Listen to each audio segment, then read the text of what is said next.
Hello from Belgrade, capital of Serbia, an upper middle income country in former Yugoslavia. About 7 million people live here, excluding Kosovo, of course.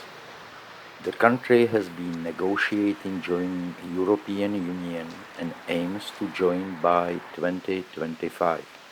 Given what's going on, good luck with that. I personally doubt it will happen if things are as they are. Serbia formally adheres to the policy of military neutrality, but things are not exactly as they appear. EU membership in general means that the country aligns its laws and policies with the EU. However, in spring of 2022, 6 Chinese Air Force transport planes landed in Belgrade, and consequently Serbia is currently the only European country to operate the Chinese missile system and combat drones. And then there is Russia. But let's check out this huge church first, and let's talk about the peculiar relationship Serbia has with Russia after the church. What do you say? This building is so huge, and everything looks kind of new, and gold, or the color of gold, is just about everywhere. Paintings, mosaics, decorations. The temple of Saint Sava. It will probably not surprise you that it is a Serbian Orthodox church. And who was this Saint Sava? Well, he was the founder of the Serbian Orthodox Church and an important figure in medieval Serbia. The church is actually built on the presumed location of his grave. It is not an ancient church as you may think. It is quite new by historical standards.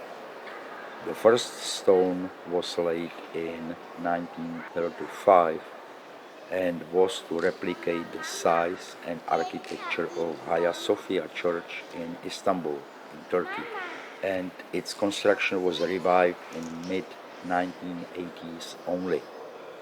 Imagine that the first liturgy was held here with 100,000 people in attendance. That was in 1985. So pretty big gathering, 100,000 attendees here.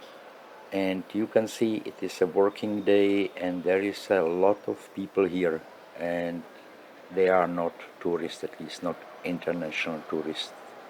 My guess is that most of them are Serbs, or maybe even just people who live in Belgrade. It is the largest Orthodox church in Serbia, one of the largest Eastern Orthodox churches, and it ranks among the largest churches in the world. It is the most recognizable building here in Belgrade and a landmark, as its dominating dome resembles that of Hagia Sophia, after which it had been modeled, as I mentioned. The church contains a rigorous symmetrical layout with a great sensitivity to light, and you can see there are windows and light is just coming through very nicely.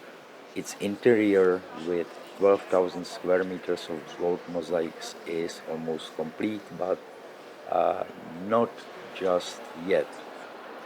The initiative for the mosaic decoration inside the dome was secured by a donation of the Russian Federation.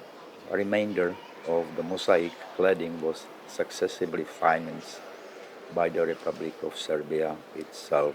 Vladimir Putin, and I don't think I need to mention who he is, visited the church in 2019 and announced that the Russian state would finance parts of the remaining works in the mosaic cladding, and he even symbolically laid a stone in a mosaic. Following the conversion of Hagia Sophia to a mosque in July 2020, the Patriarch of Serbia and Serbia's president expressed their wish that Saint Sava Church would symbolically replace the Hagia Sophia, after which it was modeled and become a new quote-unquote Hagia Sophia. So here we have it, and I think On the way back to the car, I will talk a little bit about Serbia-Russia relationship. While I am walking back to the car, let's talk a little bit about Serbia-Russia relationship. Serbia's relations with Russia are frequently described by mass media as a centuries-old religious, ethnic and political alliance.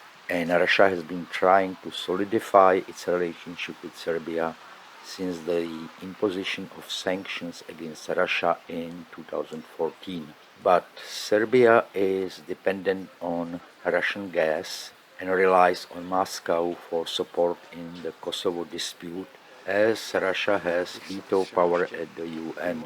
Serbia and Russia do not recognize Kosovo's independence, which was declared in 2008. And Kosovo is an interesting country to visit, and I have a video from there, from Prizren, if you want to see it.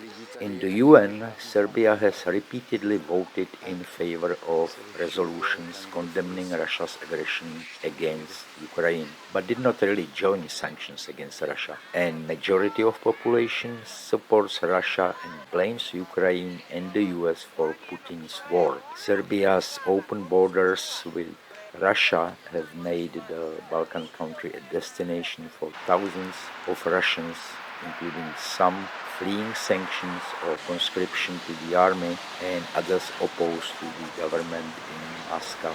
So Serbia is kind of in some way between a rock and a hard place. And by the way, some Ukrainians are also fleeing or have fled to Serbia. And I'm close to the car and ready to find the border crossing to Hungary. So this is it for now. Thanks for watching. I hope you liked it at least a little bit. Take care and goodbye.